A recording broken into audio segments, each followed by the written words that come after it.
の続きを描いていきます。寒そうな色があって、暖かい色があって、冬と春が合わさっているような、冬から春に少しずつ変化していくような、そんな小さな色たちがポンポンと跳ねるように季節を作っていく。寒そうな色も一色だけじゃないから、一つの色の中にいろいろな色を混ぜてみよう。今日は鮮やかな気分？くすんだ気分？今は鮮やかな気分。どんどん青を強めてみよ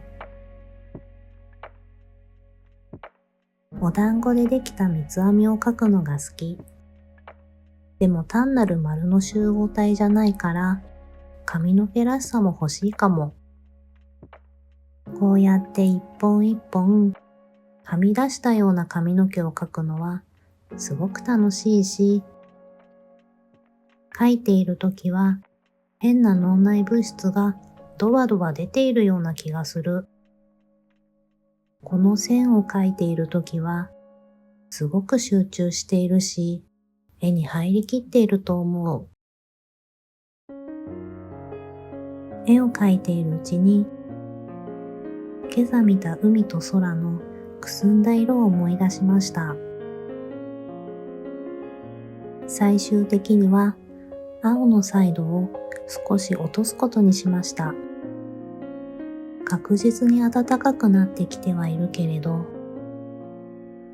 まだまだ私の中には冬がたくさん残っているみたい。一息ついている時に突然ひらめいたことがあるので試してみます。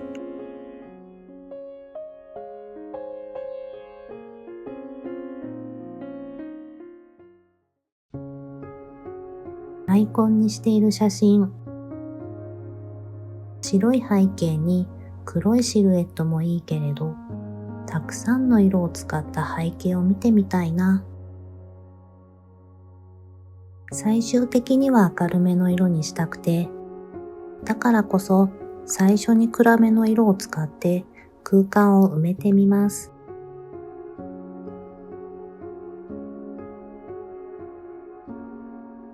白い背景に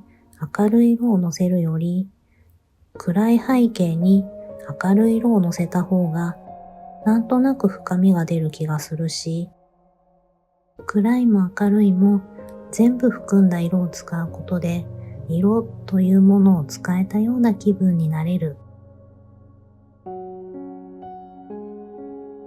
突然思い立って突然作る方が向いている気がする。